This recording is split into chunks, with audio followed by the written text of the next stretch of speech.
The 70s was a peak era of cuisine. The public was spoiled with choice for culinary masterpieces to grace their dinner tables and grace their potlucks. If you're looking to spoil yourself too and you're wondering about which treats from back then would suit your indulgence, then join us as we take a look back on 10 iconic potluck dishes from the 1970s that have disappeared. 1.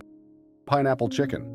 Hey foodies! Today I'm going to be teaching you how to make some pineapple chicken. Back in the 70s, pineapple chicken was a star of the show at any potluck. This dish combined the sweetness of pineapple with the savory richness of chicken, resulting in a tropical twist that was both exotic, inexpensive, and accessible. Its popularity was likely fueled by the rise of Polynesian-inspired cuisine that swept across America during the post-World War II era, heavily influenced by soldiers returning from the Pacific. The origin of this sweet and savory dish can be traced back to Hawaii, where there are a lot of pineapples, one of the main ingredients needed. Pineapple chicken is a mix of American, Asian, and Polynesian flavors, an integration of different cultures to create something truly phenomenal. The magic of pineapple chicken came from its simplicity and ease. You did not need to have a Michelin star or two to whip up a batch of sweet and savory pineapple chicken. It was relatively easy to make, and the end result was simply delicious. The canned pineapple was often used, and the dish usually featured bite-sized chunks of chicken marinated in a soy sauce and ginger mixture. After being browned, the chicken would be simmered in a sticky glaze made from the pineapple juice, soy sauce, and brown sugar, creating a caramelized coating. It was the perfect blend, as the sweetness of the pineapples balanced out the savory chicken, resulting in a dish that took the 70s by a storm. To make this dish, all you needed were boneless, skinless chicken thighs, pineapple chunks, soy sauce, brown sugar, some grated ginger, and a little bit of oil. Marinate the chicken thighs in pineapple juice, soy sauce, and ginger for at least 30 minutes. Heat oil in a skillet and brown the chicken on both sides. Add the pineapple chunks and brown sugar to the skillet, then simmer until the sauce thickens and the chicken is cooked through. The combination of the sweet, tangy, and refreshing pineapple with the savory soy sauce and ginger made it a hit in American homes, especially in potlucks. But as tastes shifted toward fresher ingredients and more complex flavors, the simple pineapple chicken slowly lost its allure. Simply put, it was a dish that could not stand the test of time, not because it was not good enough, but simply because our taste buds became more complicated. Our next dish was just as much the eye-catcher that pineapple chicken was, even if it boasted a more unusual palate. 2.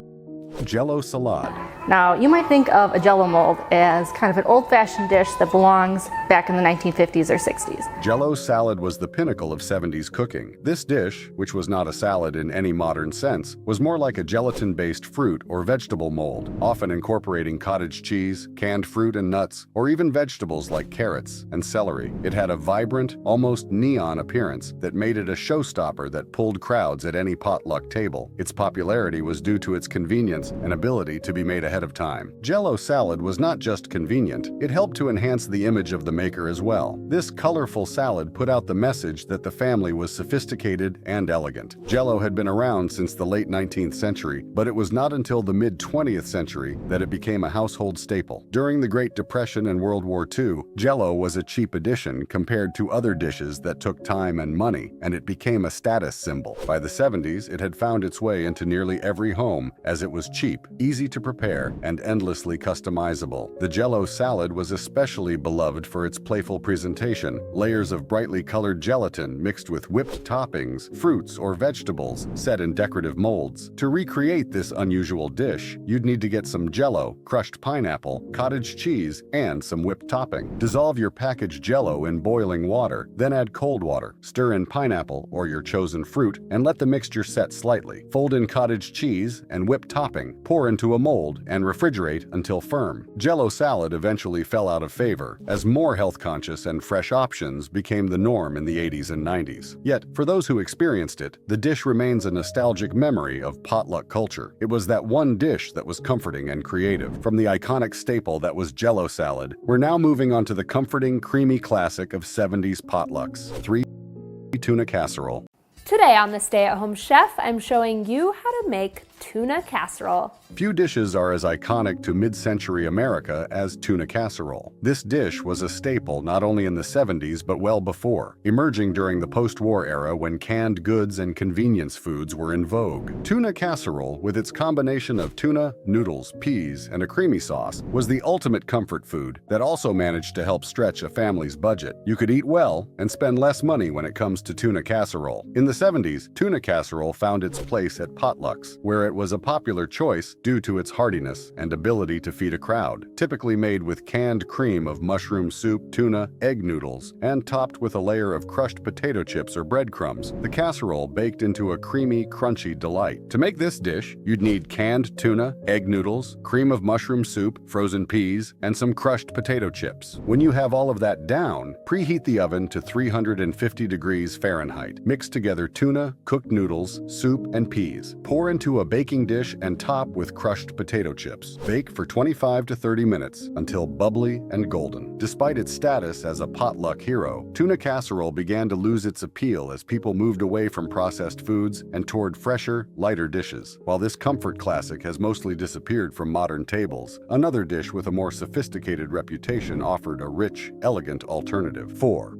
Boeuf bourguignon. I will be making boeuf bourguignon, which was the first dish our distinguished guest cooked upon. Boeuf bourguignon may seem like an odd entry on a list of 70s potluck dishes, but in truth, this French classic was quite popular during that era, largely thanks to Julia Child's famous recipe from Mastering the Art of French Cooking. Originating in the Burgundy region of France, this dish dates back to the 19th century, when people would cook meat in wine in order to make it soft and tender. This slow-cooked beef stew is made with red wine, bacon, onions, and mushrooms, all of which are simmered together until the meat is tender and flavorful. It was the perfect dish for a potluck because it could be made in advance and often tasted even better when served the next day. A unique fact about delicious boeuf bourguignon is that it is the national dish of France. To recreate this dish at home, you'll need beef chuck, red wine, sliced bacon, diced onions, carrots, and minced garlic, beef broth, and of course, a little seasoning. First, marinate your beef in red wine overnight. Brown bacon in a pot, remove, then brown beef in the rendered fat. Add onions, garlic, carrots, and cook until softened. Return bacon and beef to the pot. Add wine, beef broth, and herbs. Simmer on low heat for 2 to 3 hours until the beef is tender. Boeuf bourguignon brought a sophisticated touch to potlucks, but was eventually overshadowed by the rise of simpler, more convenient recipes in the 80s. Following the savory richness of this historic stew, we'll indulge our sweet tooth with our next item, a popular potluck dessert. 5.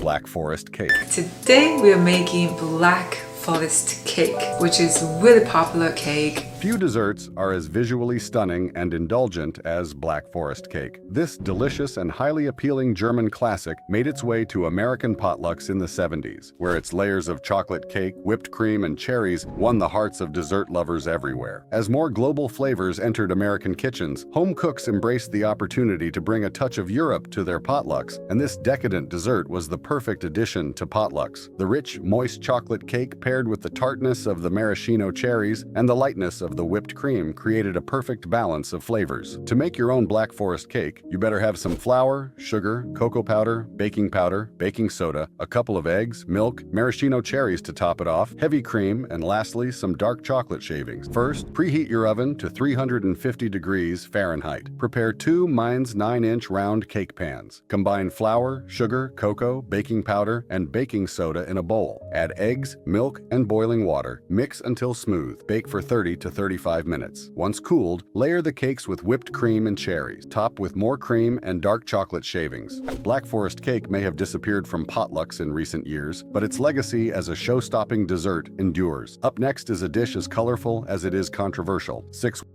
Watergate salad. Super simple recipe for Watergate salad. It's one of my kids' favorite desserts. Watergate salad is a dish that feels quintessentially 70s. This quirky pastel green creation was a staple at potlucks, where its combination of pistachio pudding mix, pineapple, marshmallows, and whipped topping made it both a dessert and a conversation starter. But why the name Watergate salad? Some believe the dish was served at the Watergate Hotel, while others think it was simply a clever marketing ploy to capitalize on the Watergate scandal's media frenzy. Its Its fluffy, sweet, and slightly nutty flavor made it a hit at potlucks, where convenience and its fast prep time were important. This delightful dish gained popularity and influenced other cuisines, such as Australian cuisine and Canadian cuisine. To make your own Watergate salad, you'll need pistachios, crushed pineapple, marshmallows, chopped walnuts, some whipped topping, and some maraschino cherries for garnish. In a large bowl, mix the instant pistachio pudding with the crushed pineapple, including the juice. Fold in the mini marshmallows and chopped walnuts, if you'll be using them. Gently fold in the whipped topping until everything is evenly combined. Refrigerate for at least an hour to allow the flavors to meld. Garnish with fresh maraschino cherries before serving. Watergate salad was beloved for its vibrant color and intriguing flavor combination, but its heavy reliance on processed and artificial ingredients led to its gradual disappearance from more modern, health-conscious tables. Next up, another nostalgic entree that was once a weeknight staple. 7.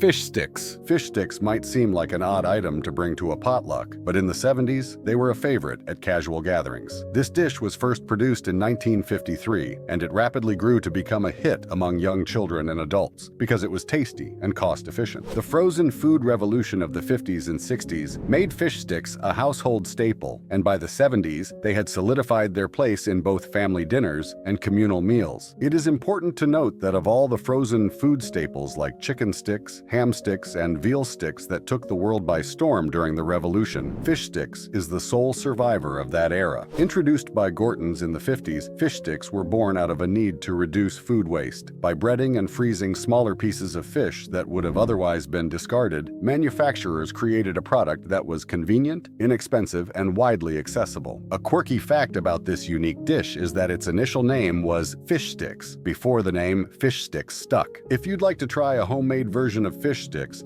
you'll need cod or haddock fillets, breadcrumbs, flour, eggs, and some salt and pepper, of course. Season the fish sticks with salt and pepper. Dredge each piece in flour, then dip into beaten eggs and coat with breadcrumbs. Heat oil in a skillet and fry the fish sticks until golden brown, about 3 to 4 minutes per side. Drain on paper towels and serve with tartar sauce or lemon wedges. While the homemade versions of fish sticks brought a fresh touch to this childhood favorite, the processed frozen variety eventually fell out of fashion as home cooks started to prioritize fresh, whole foods. However, the spirit of experimentation from that time shines brightly in the next dish. 8.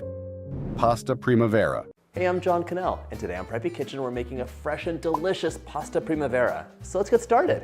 Pasta Primavera is often considered the quintessential 70s dish, though it's a bit surprising to learn it didn't originate in Italy, as the name might suggest. Instead, it was a creation of New York's Le Cirque restaurant in the mid-70s, crafted by Sirio Macchioni and inspired by a chef's experience in Canada. The term primavera, which means spring in Italian, refers to the abundance of fresh, vibrant vegetables used in the dish. At a time when heavy, meat-centric meals dominated the American diet, Pasta Primavera offered a fresh and colorful alternative. It brought a fresh and healthier twist to the American palate. To make your own Pasta Primavera, you'll need a lot of pasta, sliced zucchini, yellow squash, red bell peppers, cherry tomatoes, minced garlic, olive oil, grated Parmesan, and lastly, some French basil for garnishing. Start out by cooking the pasta. Then, in a large skillet, heat olive oil and sauté garlic until fragrant. Add zucchini, squash, and bell pepper, and cook until just tender. Toss in cherry tomatoes and cooked pasta. Mixing everything together, sprinkle with Parmesan and garnish with fresh basil before serving. Pasta Primavera brought a breath of fresh air to potluck tables, offering a lighter option amid heavier, meat-centric dishes that dominated the 70s era. But just like the others on this list, its popularity fizzled out as more convenient options were created. It may have fizzled out in the 70s, but it remains one of the top 10 popular pasta dishes in the United States currently. Our next item is a hearty, comforting dish with roots in the Mediterranean. 9.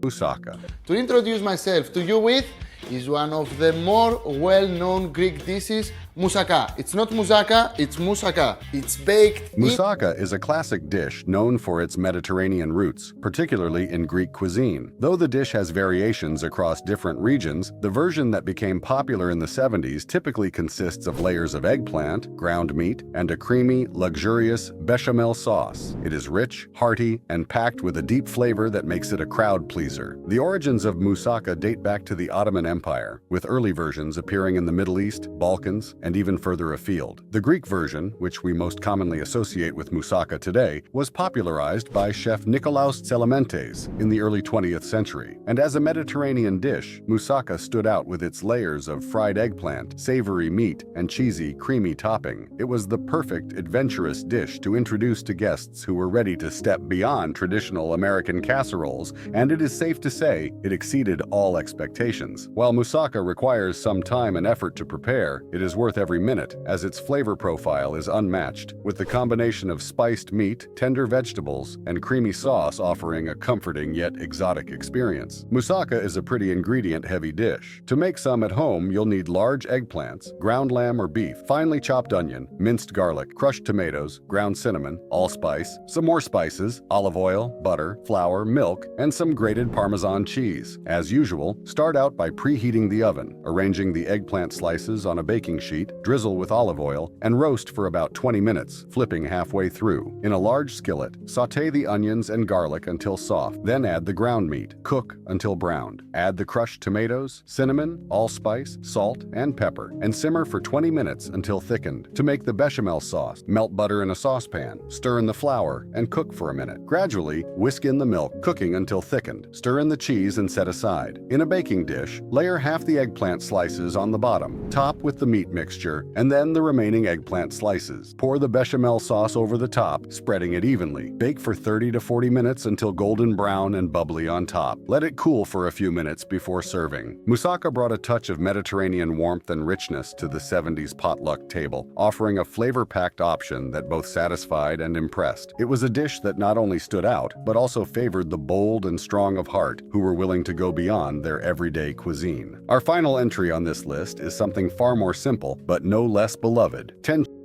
cheese balls logs.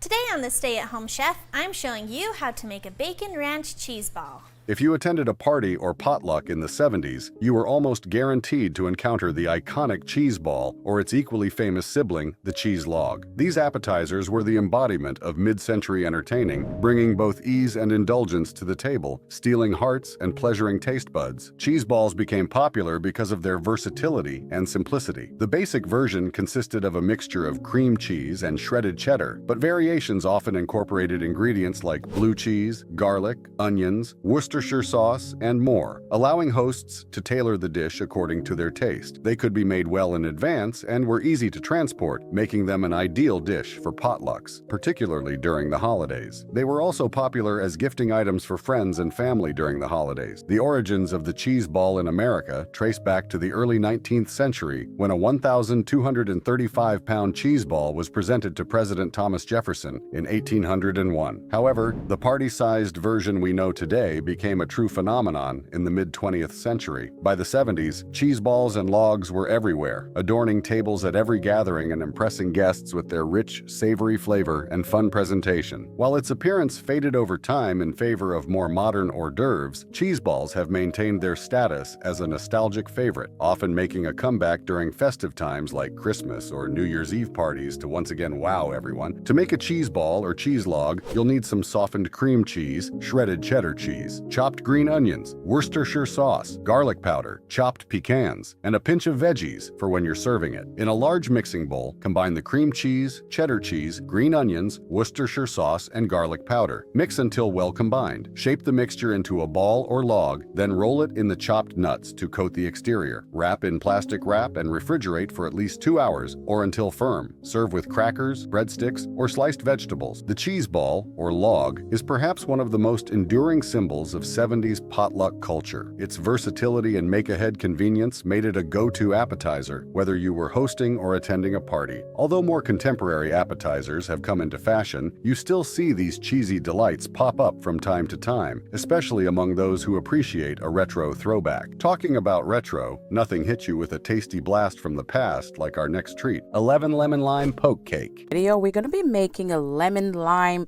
poke cake. Poke cake first became popular in the 70s in America. Initially, they were often made with flavors like vanilla and chocolate, but as time went on, people began to try and add some fruity flavors in too. Lemon lime poke cake, in particular, stands out as a refreshing option, especially during the summer months. Today, there are various variations of the lemon lime poke cake, with unusual toppings like whipped cream, fresh fruit, or even coconut for added texture and flavor. Soon, jello pudding or other instant pudding mixes became common in poke cake recipes. And even today, lemon lime poke cake still uses lemon or lime-flavored gelatin to give it that characteristic zing. So you can try out this recipe and give yourself a bit of nostalgia. Here's a quick how-to. The whole thing doesn't even take up to an hour. To make a delicious lemon lime poke cake, start by preheating your oven and greasing a baking pan. In a large bowl, make your cake mix. So that's eggs, oil, lemon, lime zests, and a cup of buttermilk. Beat the mixture with an electric mixer on medium speed for about 2 minutes, then pour it into the prepared pan. Bake for 20 to 28 minutes. If you're confused about the time, wait until you're able to insert a wooden pick and it comes out clean. While the cake's baking, prepare a sweetened condensed milk mixture. Whisk together your sweetened condensed milk, lemon and lime juices, and 1/3 of a cup of buttermilk until smooth. Once the cake is out of the oven and still warm, poke holes all over the top using the round handle of a wooden spoon, spacing them about 1.5 inches apart. Pour the condensed milk mixture over the cake, spreading it evenly with a spatula. Allow the cake to cool to room temperature for about an hour. After cooling, spread whipped topping over the cake and refrigerate for about an hour. For an extra tangy touch, add lemon and lime slices before serving. You can serve it immediately or store in the refrigerator for up to 3 days, though it's best to add the whipped topping just before serving for optimal freshness. But if you're not a cake fan, then this next comfort dish classic might have worked for you. 12 salad scalloped corn casserole. Today we're going to make this simple 4-ingredient scalloped corn casserole that is a favorite of Rick's family, especially his dad. Nothing screams home like a casserole, and salad scalloped corn casserole always brings nostalgic memories of time spent with family members back in the day. Combining canned sweet corn and creamy ingredients, you were sure to find this comforting, flavorful dish served at potlucks back in the day. The ideal American comfort food, it's a homey, bubbling, creamy casserole, crowned with toasted, buttery cracker crumbs. Scalloped corn is usually attributed first to New England, where other foods like potatoes, oysters, clams, onions, and tomatoes are scalloped. The term scallop usually refers to something baked in cream, sometimes with cheese, similar to a French gratin. While many professional cooks differ over whether to use heavy cream, condensed milk, or white sauce, also known as bechamel, nearly all agree that buttered cracker crumbs or breadcrumbs are essential for the topping. Regular recipes use just salt and pepper for seasoning, and some cookbooks recommend using Worcestershire and Tabasco sauces and chopped green pepper. Other recipes even call for diced ham. To make this dish, preheat your oven and grease a 9-inch baking dish with 1 tablespoon of butter. Next, prepare a white sauce by melting 3 tablespoons of butter in a saucepan, whisk in flour, and cook for about a minute. Gradually add milk, whisking to keep the sauce smooth, then simmer for 5 minutes. Season with salt, pepper, and a pinch of cayenne. In a skillet, melt 2 tablespoons of butter and sauté chopped onion and bell pepper for about 5 minutes until softened. Add corn, season, and heat for an additional 2 minutes. Combine the corn mixture with the white sauce and beaten egg, then transfer it to the baking dish. Top with crushed crackers and dot with small pieces of butter. Bake for 30 minutes or until bubbling and golden brown. Next on the list is another amazing casserole dish that 70s people couldn't get enough of: 13 scalloped potato casserole. Today I'm going to share with you a recipe for scalloped potatoes, which is a great Thanksgiving side dish. Potatoes have always been the classic American food. They can be made with literally anything, so it wasn't long until they started to become a regular at potlucks, especially when they were scalloped. Scalloped potato casserole was the perfect potato casserole. Scratch that, the perfect potluck dish. Tender potatoes were cut thinly and uniformly and layered into a casserole dish. A creamy onion sauce was then added, and the whole thing was baked to golden perfection. It was relatively easy to make, even in large batches, and it held up really well in transport too. The result? A savory casserole that delighted all who were lucky enough to taste it. There are lots of recipes online, but this simple one we've made here for you is ready in an hour and a half. Let's get into it. First of all, grease a casserole dish with butter and preheat your oven to around 350 degrees. When trying to make this dish, go for thin-skinned potatoes like Yukon Gold potatoes or red potatoes. They should be your first choice because they don't require peeling and still hold their shape well. Russet potatoes or Idaho potatoes potatoes could be used too and taste great. Only problem is they tend to break apart, so you'd have to be careful. So your job is to slice the potatoes into very thin slits. If you feel like you'd face difficulties with that, then it's advisable that you just use a mandolin. Obviously, you've got to add in the onions too. Softening them in butter really helps you bring out their natural sweetness. For the sauce, you just need flour, butter, and milk, and maybe some broth to give it some extra flavor. Whisk them together in a bowl. You could add in some pepper for extra spice. While most traditional scalloped potatoes don't include cheese, you may add a little bit of it to give the dish your own signature taste. Now, pour your soup mixture over the sliced potatoes. Your sauce should almost cover the potatoes and onion. If it doesn't, you can add more milk. Bake until the potatoes are golden, bubbly, and soft. Here's a quick heads up. Scalloped potatoes usually hold their heat for a long time, so try to prepare them ahead of time. Be sure to let them cool for 20 minutes before serving, so the sauce has enough time to thicken. Away from fancy casserole, this next dish was as simple as it was perfect for potlucks. 14 button-baked saltine crackers. When I moved to Georgia, everybody was telling me about these buttered crackers. Yeah, you might see them now as a side dish for vegetable soup and chicken noodle. But back in the 70s, Southerners knew button-baked saltine crackers could do way more than that. This appetizer was one of the major crowd pleasers at social gatherings and potlucks. Whether it was because of how easy they were to prepare or the lovely flavors they had, button-baked saltine crackers were the ultimate party food back then. Button-baked saltine crackers have their roots in the tradition of using simple, affordable ingredients to create satisfying snacks in American homes. Saltine crackers themselves date back to the 19th century and were originally developed as a bland, easily digestible food for sailors. It was much later that the practice of baking and seasoning them emerged as a way to elevate their flavor. Saltines were first produced in the 1800s, with their name derived from the salt sprinkled on top and the cracker designation indicating their dry, crisp nature. In the mid-20th century, as casseroles and easy-to-make snacks became more and more popular, home cooks began experimenting with toppings and various baking methods. This led to the creation of various baked snacks using pantry staples, including saltine crackers. To make this snack, you need a 3/4 cup of unsalted butter or ghee, and of course, saltine crackers. First, lay out the crackers in a single layer on baking sheets. Then melt the butter and pour it over the crackers. Use a spoon or pastry brush if you need to make sure all the crackers are well covered. Bake the sheets of buttered saltines until they begin to brown. This should take around 8 to 10 minutes. Serve warm. Buttered saltines are a wonderful example of how you can use modest ingredients to create simple dishes that are crowd pleasers. This snack might not be a costly, flashy appetizer, but trust me, it'll impress anyone who manages to snag a bite or two. 15 cucumber sandwiches. Hello and welcome everybody. Today we are going to make the high society cucumber sandwiches.